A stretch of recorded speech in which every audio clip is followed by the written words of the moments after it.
नमस्कार दोस्तों, मेरा नाम है सौरभ और स्वागत है आपका मगध एजुकेशन में। पेटीएम क्राइसिस से तो अब तक आप वाकिफ होंगे, जिसके तहत आरबीआई ने पेटीएम बैंक के ऊपर एक बहुत बड़ा एक्शन लिया था। वो कुछ इस तरीके से था, जो पेटीएम बैंक का सब्सिडियरी बैंक है यानी कि पेटीएम पेमेंट बैंक, उसको आरबीआई ने पूरी तरह से बैन कर दिया है। और इसका डेडलाइन जो कि 29 फरवरी 2024 था, इसको बढ़ाकर 15 मार्च तक कर दिया गया है। इसके तहत जो भी पेटीएम पेमेंट बैंक में आपका बैलेंस वगैरह था, उसको या तो आप किसी और बैंक में ट्रांसफर कर लीजिए या फिर उसको खर्च कर दीजिए। यानी कि कोई नया कस्टमर अब पेटीएम पेमेंट बैंक के ऊपर ऑनबोर्ड नहीं किया जा सकता है दोस्तों। लेकिन अब पेटीएम को एक कह लीजिए कि राहत दिया गया है आरबीआई की ओर से यहाँ पे, वो इसलिए कि जो पेटीएम है दोस्तों, उन्होंने यहाँ पे कह लीजिए कि एक रिक्वेस्ट भेजा था आरबीआई को कि हमें आप टीपैप का स्टेटस दे दीजिए। टीपैप क्या होता है? तो थर्ड पार्टी एप्लीकेशन प्रोवाइडर। आखिरकार इंडिया में कितने एनपीसीआई के द्वारा यहाँ पे कह लीजिए कि टीपैप दिए जाते हैं और किनको ये दिए गए हैं। और अगर जो आपका यूपीआई हैंडल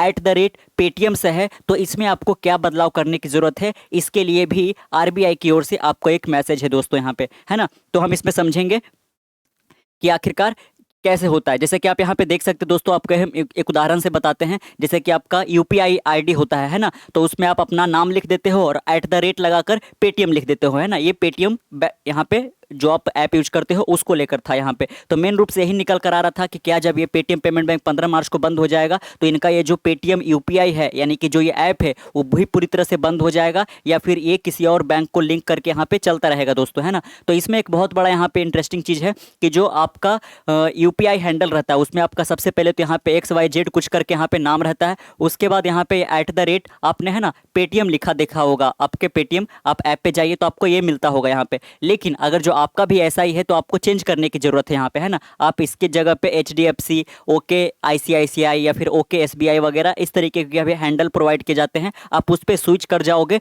तो आपका कह लीजिए कि यूपीआई ट्रांजैक्शन करने में कोई प्रॉब्लम नहीं होगा। वो अलग बात है कि पेटीएम पेमेंट बैंक आप यूज नहीं कर पाओगे, लेकिन किसी दूसरे बैंक से अगर जो आप कह लीजिए कि यहाँ पे लिंक करवा रखे हो अपने पेटीएम यूपीआई ऐप को, तो आप फैसिलिटेट कर पाओगे। जैसे कि आप यहाँ पे देख सकते हैं कि ये मेरा है ना। तो आप देख सकते हैं कि मेरा यह नंबर है यहाँ पे और इसमें लगा हुआ है @पेटीएम। तो मैं अब इसको 15 मार्च के बाद इस यूपीआई आईडी का यूज नहीं कर पाऊंगा, ये मेरा खत्म हो जाएगा। लेकिन बस हम यहाँ पे @ और पेटीएम को हटाकर HDFC ICICI वगैरह कर देते हैं तो ये चलता रहेगा दोस्तों, है ना। तो यही था आपके लिए कि do you have @Paytm UPI handle, RBI has a message for you, है ना। कि अगर जो आपके भी हैंडल में @पेटीएम लगा हुआ है तो आप उसको जल्द से जल्द यहाँ पे चेंज कर लीजिए दोस्तों। आखिरकार अब यहाँ पे जान लेते हैं कि जो यहाँ पे पेटीएम है, उनके द्वारा आरबीआई को क्या यहाँ पे रिक्वेस्ट भेजा गया था यहाँ पे। तो आप यहाँ पे देख सकते हैं एनपीसीआई, है ना। जितने भी यहाँ पे रिटेल पेमेंट और सेटलमेंट होते हैं इंडिया के अंदर, ये जो डिजिटल पेमेंट के तहत, उसको कौन यहाँ पे हैंडल करता है दोस्तों या फिर ऑपरेट करता है? वो एनपीसीआई करता है, national payment corporation of India, है ना। ये एक अम्ब्रेला ऑर्गेनाइजेशन है जो कि यूपीआई जो यहाँ पे पूरा कह लीजिए कि फैसिलेशन है, उसको ना केवल ओन करता है बल्कि उसको ऑपरेट और हैंडल भी करता है। तो अब जितने भी यहाँ पे कह लीजिए कि यूपीआई है ना, यूनिफाइड पेमेंट इंटरफेस, जो कि आप गूगल पे, फोन पे, अमेजन पे, टाटा पे, है ना, या फिर व्हाट्सअप पे के तहत आप करते हो, वो सारे के सारे किसके अंडर आते हैं? एनपीसीआई के अंदर आते हैं। तो इन्होंने ही बोला है, NPCI has been advised by the RBI, reserve bank of India, जो कि हमारे देश का सेंट्रल बैंक है, उनके द्वारा एनपीसीआई को, क्योंकि यही पूरे यूपीआई हैंडल को ऑपरेट करते हैं और ओन करते हैं, इनको एडवाइस किया गया है क्या कहकर कि आप एग्जामिन कर सकते हो द रिक्वेस्ट ऑफ 197 कम्युनिकेशन यानी कि ओसीएल। अब ये 197 कम्युनिकेशन ओसीएल वही कह लीजिए कि यहाँ पे कंपनी है जो कि पेटीएम को ओन करता है दोस्तों। क्योंकि पेटीएम का जो यहाँ पे 49% स्टेक है ना, पेटीएम के अंदर 49% जो स्टेक है वो अकेले 197 कम्युनिकेशन के पास है। तो आप कह सकते हो इनडायरेक्टली रूप से कि जो ये पूरा पेटीएम है वो किसके द्वारा यहाँ पे कह लीजिए कि ओन किया जाता है? तो 197 कम्युनिकेशन के द्वारा, है ना, जिसका हेडक्वार्टर आपको सिंगापुर में मिल जाएगा और इसका कनेक्शन चाइना से भी है। To become a third party application provider, तो आप देख सकते हैं इन्होंने रिक्वेस्ट क्या भेजा था कि हमें एक थर्ड पार्टी एप्लीकेशन प्रोवाइडर का आप दर्जा दे दीजिए। यही दर्जा कह लीजिए कि पेटीएम पेमेंट बैंक को भी मिला हुआ था पिछले 2 वर्षों से, तभी वो कह लीजिए कि इस तरीके के लार्ज वॉल्यूम में ट्रांजैक्शन कर पा रहे थे। लेकिन इसी टीपैप का जो दर्जा है, कह लीजिए कि जो स्टेटस है, वो अब छीन लिया गया है पेटीएम पेमेंट बैंक से। लेकिन पेटीएम के को यहाँ पे ये रहने दिया जाने वाला है। तो आप इससे समझ सकते हैं यहाँ पे, है ना, कि पेटीएम पेमेंट बैंक से तो टीपैप का जो इनका यहाँ पे थर्ड पार्टी एप्लीकेशन प्रोवाइडर का जो इनको दर्जा था वो तो ले लिया गया, लेकिन पेटीएम के लिए यहाँ पे रहने दिया जाना बोल रहा है। इसका मतलब है कि जितने भी यहाँ पे यूजर हैं, है ना, वो अब कह लीजिए कि पेटीएम एप्लीकेशन को या ऐप को बंद करके किसी दूसरे ऐप पे स्विच करने की जरूरत नहीं है। उनको बस थोड़ा सा ये करना है कि अपने हैंडल को कह लीजिए कि @पेटीएम से हटा के किसी और पे स्विच हो जाना है और साथ में किसी दूसरे बैंक को लिंक कर लेना है। दोस्तों आप देख सकते हैं, for UPI channel to continued UPI operation for the Paytm app as per the norms, है ना। आप देख सकते हैं कि जो पेटीएम का रिक्वेस्ट था कि हमें आप टिप ऐप का दर्जा दे दीजिए, क्योंकि जिनके पास ये टिप ऐप का कह लीजिए कि दर्जा होता है दोस्तों, वही आप एक तरीके से कह लीजिए कि यूपीआई ट्रांजैक्शन को फैसिलिटेट कर पाएंगे। तो पेटीएम को भी यहाँ पे ये दिए जाने के लिए यहाँ पे बोला जा रहा है और इसी को लेकर यहाँ पे आरबीआई ने कह लीजिए कि एडवाइस किया है एनपीसीआई को। अगर जो ये जो रिक्वेस्ट है ये अप्रूव हो जाता है दोस्तों, this would allow Paytm to continue processing payment via UPI. तो यूपीआई के थ्रू यहाँ पे कह लीजिए कि पेटीएम पेमेंट कर पाएगा। भले ही है कि वो पेटीएम पेमेंट बैंक से नहीं कर पाएगा, लेकिन किसी दूसरे बैंक के सहारे यहाँ पे अपना नोडल चेंज करके ये कर पाएगा यहाँ पे। इसीलिए आरबीआई का कहना है कि आप 4 से 5 बैंकों को भी यहाँ पे कह लीजिए कि, है ना, जोड़िए। जैसा कि आपने न्यूज में सुना होगा यहाँ पे कि पेटीएम एक्सिस बैंक के साथ यहाँ पे कह लीजिए कि पार्टनरशिप किया है। लेकिन इतने बड़े लार्ज वॉल्यूम यहाँ पे ट्रांजैक्शन होता है पेटीएम के पास, क्योंकि डिजिटल पेमेंट इंडिया के अंदर आज काफी ज्यादा जोरों शोरों पर यहाँ पे, है ना,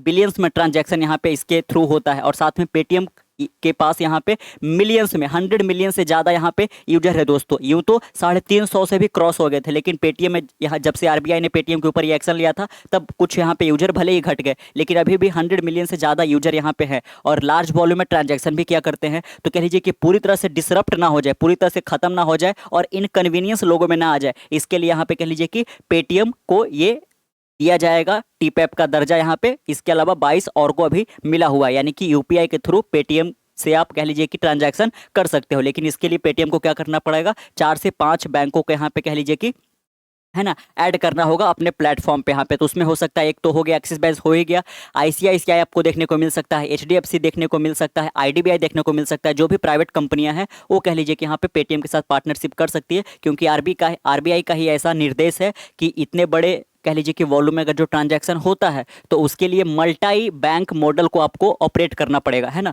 तभी आप यहाँ पे कर सकते हो, ताकि किसी भी तरीके का कोई इनकन्वीनियंस ना आ जाए। आप देख सकते हैं, if approved this would allow Paytm to continue processing, है ना। अगर जो ये रिक्वेस्ट को यानी कि टिप ऐप का, है ना, दर्जा अगर जो पेटीएम को दे दिया जाता है तो ये यूपीआई के थ्रू ट्रांजैक्शन यहाँ पे कर सकता है दोस्तों। इसके लिए आप देख सकते हैं, NPCI should facilitate 4 to 5 bank with an ability to process high volume of UPI payment, है ना, जिनका कह लीजिए कि वॉल्यूम ज़्यादा बड़ा रहता है, यानी कि ज़्यादा पैसे का अगर जो यूपीआई पेमेंट करना चाहते हैं तो उसके लिए ज़रूरी है ऐसे बैंकों के लिए, यानी कि हम पेटीएम की बात कर रहे हैं, कि 4 से 5 बैंकों के साथ उनका टाई अप हो रखे, क्योंकि किसी भी वक्त यहाँ पे अगर जो एक बैंक के साथ अगर जो उनका लिंक फेल होता है तो प्रॉब्लम ना आए दोस्तों यहाँ पे, है ना। आप देख सकते हैं कि 15 मार्च तक की डेडलाइन को बढ़ाया गया था और 197 कम्युनिकेशन जो है इसकी पेरेंट कंपनी है, जिसके पास 49% स्टेक है पेटीएम पेमेंट बैंक के अंदर, है ना। तो बस आपको इतना सा ही करना है कि जो @पेटीएम का जो आपका यहाँ पे कह लीजिए कि यूपीआई हैंडल है उसको स्विच कर लेना है किसी और बैंक के ऊपर, ताकि आप फैसिलिटेट यहाँ पे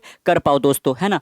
आप इसके साथ देख सकते हैं, it's important to note that migration of UPI handle applies only to user and merchant with @Paytm handle, other the different UPI address don't need to take any action, है ना।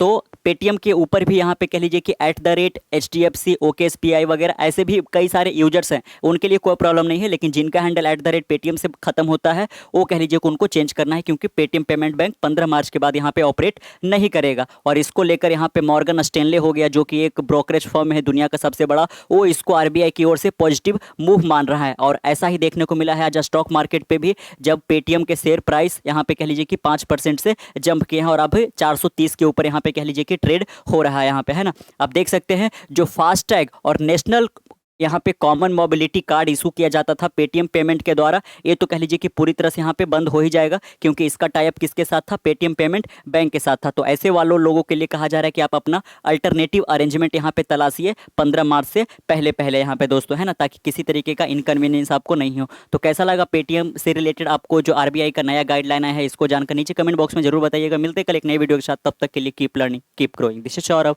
Signing off, see next one, bye bye.